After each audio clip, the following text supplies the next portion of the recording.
Hello and Jai Sri Ram. So today's topic is fear of failure. So we see that this fear is present in every nook and corner of our lives. So let's jump direct into the topic and see what are the causes, what can we do about it. So let's start with the first thing, that is you are doing something for the first time and you have this fear of failure. So guys, if you're doing something for the first time, it's quite probable that you might fail. So just be prepared for it and laugh about it. I will give you an example. When I was doing my MBA in 2013, then there was this subject, Operation Research paper, and it involved many things like stats and all, and I was really bad at mathematics. But not only me, there were 60 students in the class and the teacher was announcing the marks from the podium, and we feel so insulted and all because most of us got 0, but I got 1.5 and I was like yes. And when I found out who got the highest, so there was one boy, he got 6 out of 25. So I just followed him and asked him, will you teach me? And luckily he agreed. And then I used every minute that I could see he was free, and I just went to him and learned. And in the final semester exam, I got 72 and he got in somewhere around in 50s. So you see, so there's no problem if you're doing anything for the first time. Just be prepared to fail. Enjoy your failure. And if you succeed, then it's so good. So you should ask some questions to yourself when you're about to do something for the first time, and that is, why are you doing it? What are you doing it for? And only you can dig out the answers out of yourself. If it is related to your career choice, say after 10 plus 2, then what do we usually do? We see that in which subjects we are good at. For example, if you are good in PCM, then you think I should go for engineering, I should try for IITs and all. And if you are good in bio, then you want to become a doctor. And if you are good at computer science, you want to go to the IT industry.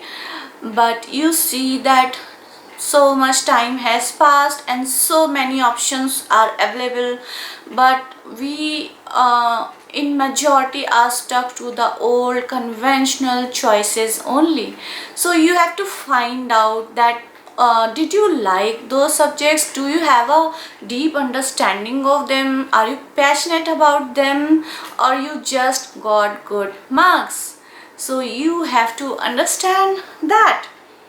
And the next question is, do you just want to earn money out of it, or you love it, you want to do different things or do things differently and also earn money out of it? So only you will know the answer. Today's education system has innovated a lot, and if you look at the recent changes after 34 years, the education, all the things in it have changed completely. The pattern has changed and you will get more subjects to study. I mean, you will have more options and you can choose from them at the elementary level. And these options are new, but also in the previous years there have been so many choices, new choices. Like when I was studying, then I had to study Sanskrit till class 8, but there are so many other choices in lower classes itself. So you should, if you're a student, then you should review your choices. And if you are not a student and you are big older, then you can review your choices, because it's our choices which pave way for the future opportunities. So don't be scared to choose. You have been given this opportunity, so be wise, be intelligent in choosing your subjects. So if you're not going after the conventional career choices, then you have new opportunities, there will be less competition, and you can be innovative and do something new, different or differently. For example, I will give you an example. A shoe company sent its two market research executives to some place, and the one came back just the next day, and he presented his report, and he said that there is no scope for the shoes in the area because no one wears shoes. The other executive, he was late by 2 days, and when he came back, he presented the report saying that no one wears shoes in that area. So there is 100% scope for shoe market in that area. So it depends on your perception, how you view the situation, as an opportunity or as nothing. If you are aiming to be an entrepreneur, then whatever is your idea, you should do extensive paperwork, and not just for once. You should keep updating it, reviewing it, and everything should be in written with you. See, if you want to do something unique, but do you know, most of the time what happens, that we think we are about to do something unique, but when we research, then we find that there is already a market for it. So there is not something unique, but we can do it uniquely, different than others. Tap the untapped market. How? Listen to the complaints and worries of your family, friends, relatives, teachers, and of yourself too. And these worries and complaints can open new doors for new opportunities. So don't be scared of it. Convert the fear into opportunity. Meet people who are already in that field.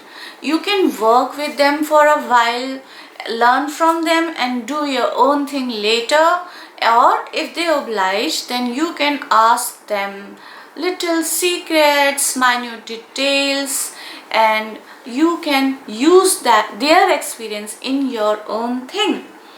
And you can also use electronic media like Google, YouTube, etc. to find out how successful people think, how they operate, how they manage, and you can learn from them and be inspired and be prepared for any future threats.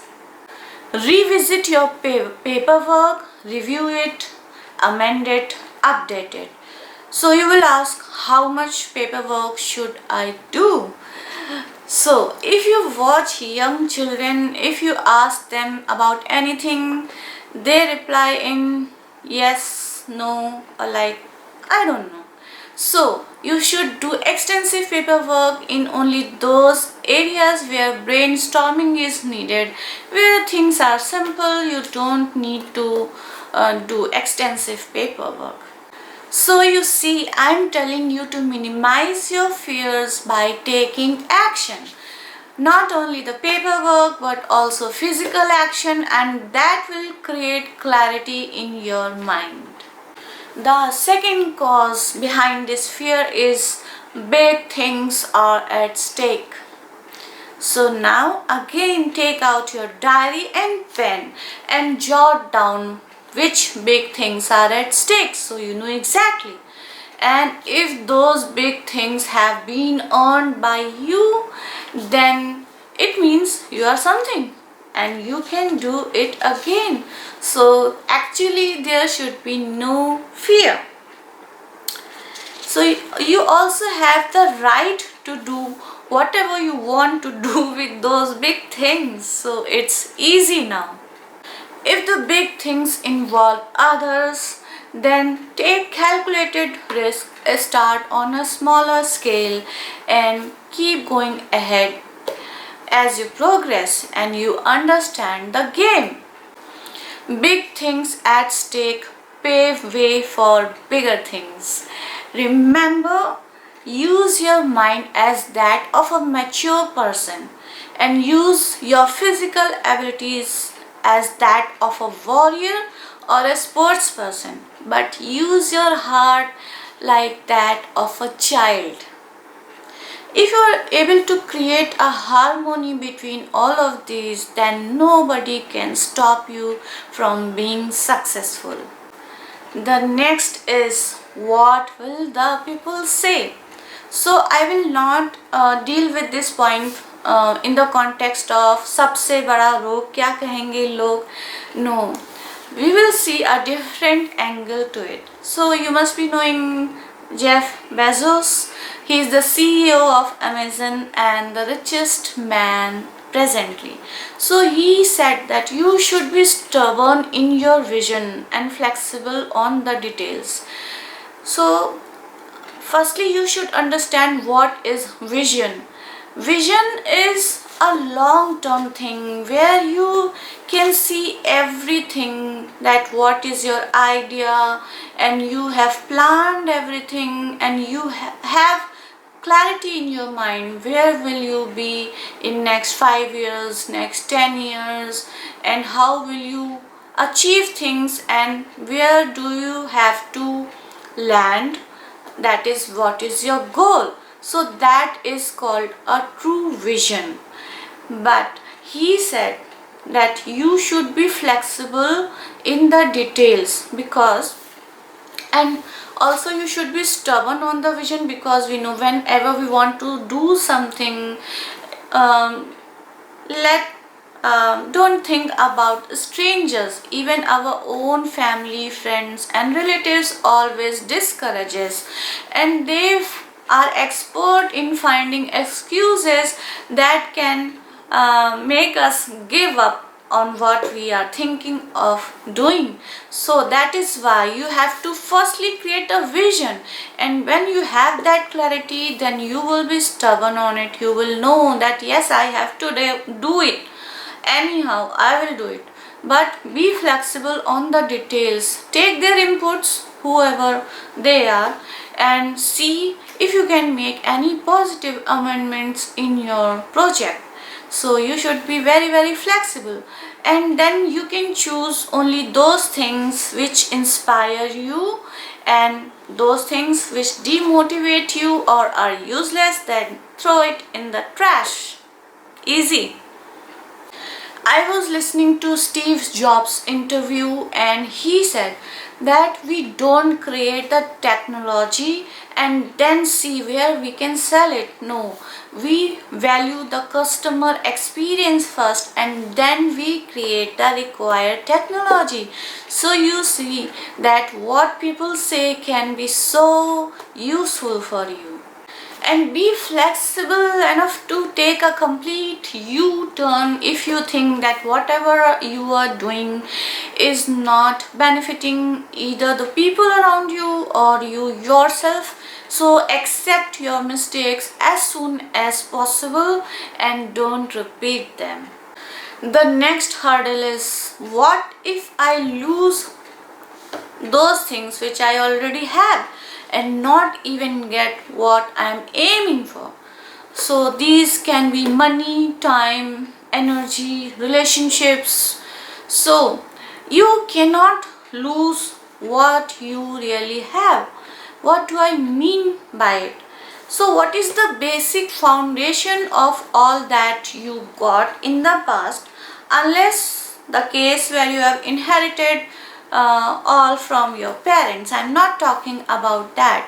So if you have the intelligence, then your intelligence can't go backwards. So you cannot lose your intelligence, guys. And the time that has gone by has not been wasted, it has been invested, because you know how to save time by not doing things that are not supposed to be done. And you have developed time management skills by now, because you're saying that I have achieved something in the past. Now you know, you have learned doing how to do smart work, how to take work from people so that the energy consumption is distributed and the output is cumulative. So you see that it is not wasted, nothing is wasted. And unless you have great life work balance, they used to say life work balance, but I heard the same man again, Jeff Bezos. I'm really inspired by him. He said that you should have a life work harmony, and you can not have it unless you have good relationships. So if you have good relationships, then even if you lose everything, you can still build it, because relationships are the most important. So if you really have them, then you cannot lose them so easily. So if your life is not like this, then start from these, start for aiming these things which I have told you: how to manage time, how to have good relationships, how to develop your intelligence. And if you have all of this, then no, you cannot lose it. So the fear is rubbish. The next big question: am I worth it? There is already so much competition out there in this particular field. So am I taking the right decision? So you must have heard about the aptitude test. So if you're a student, then go for the aptitude test. But I want to tell you about an unconventional aptitude test that I have developed. Yeah, so it is my why aptitude test. So it's not exactly aptitude test, but it will finally clear your mind and will help you make a decision. So it's a bit irritating, and you have to do this test on yourself, and the questions are kind of similar and repeated. So it has been done purposely. It is because I want you to give your mind conscious mental shocks, ask again and again the same questions in different ways, so that you get the exact answer from deep within you. So I'm giving you some sample questions, but you can design your own questions. So let me read out from my diary. So if you're doing something, then ask yourself, why do I want to do this? Next question: why do I want to do only this and nothing else? Why is it so popular? Why do I need this degree, or whatever it is? It can be a business or a relationship or anything else. Why is there so much competition in it? Why is there so much demand in this field? Why there is not so much supply in this field? Why will I get this huge package in this? Yes, you will say that, why should I ask any question if I am getting a huge package? But you should, so that you don't regret later. Why will they give me so much money? Find the hidden answers. Why do so many try for this but only a few get selected? Why can I be or not be one of the selected? Why this is or is not the best option for me? So only few people succeed. Should I opt for safer options like friend, family? Why take risks? So you should ask all these questions to yourself, right?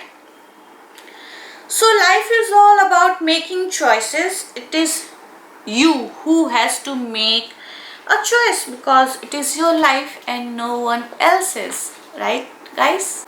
If you are straight out of school or college, then you should take risks, because you have nothing to lose.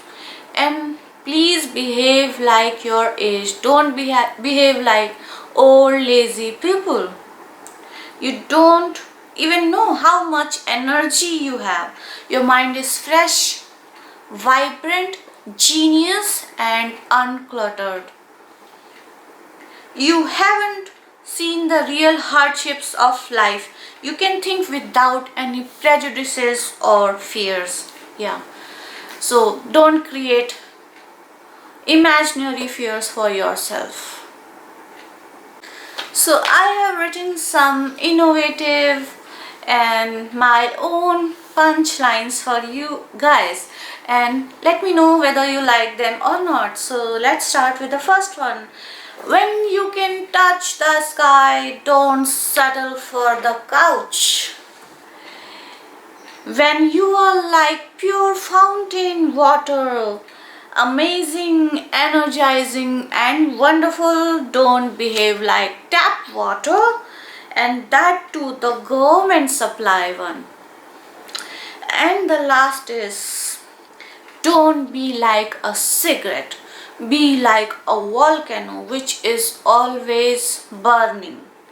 And don't be like a kite, be like a bird. Fly as high as you can and as long as you can. The next hurdle is, let me be secure today and then I can try tomorrow. So I will only say that your life, your wish, your decisions, your choices, your outcome. But just remember one thing, that no one is ever secure, and there is no tomorrow. The next difficulty is the question, will I benefit more in comparison to the risk?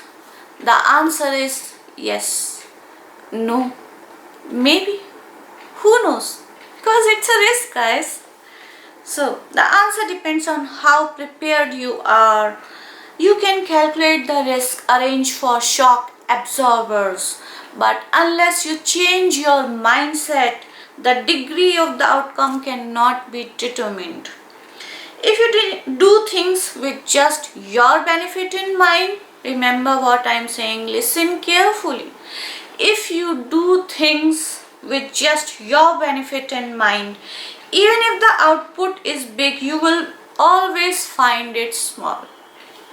And if you have others in the premises of your vision, remember we talked about vision, then even the smaller outcome will be a big ray of hope, and actually that will be your motivating factor for taking bigger risks in life.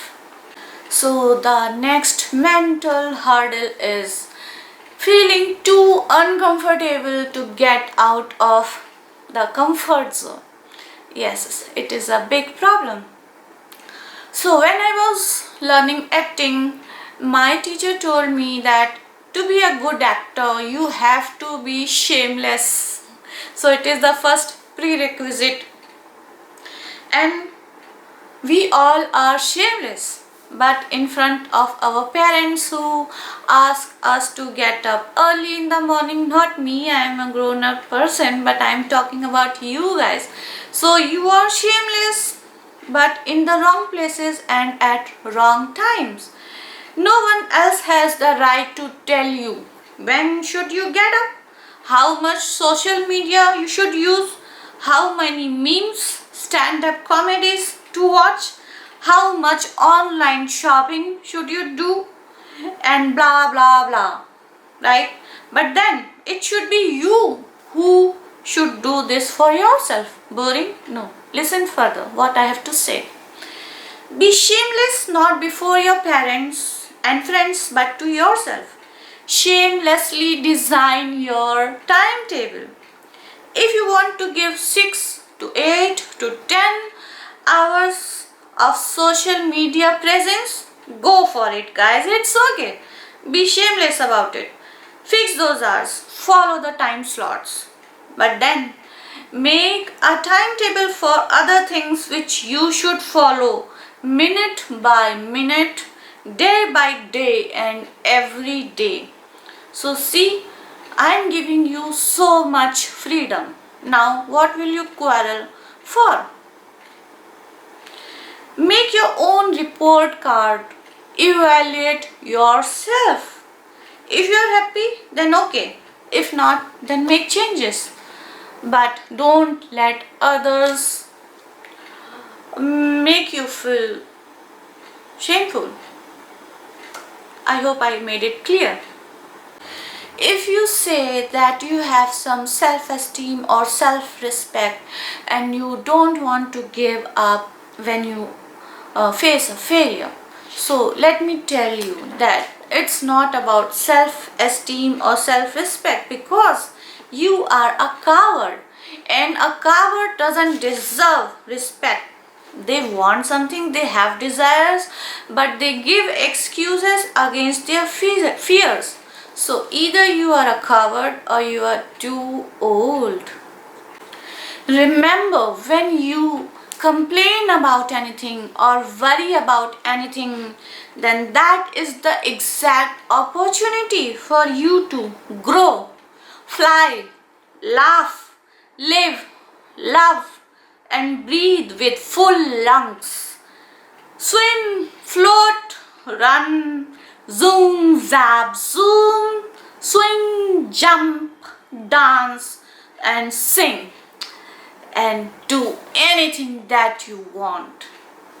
So if you don't give it a shot now, then you will always be haunted by your decision of not trying at all.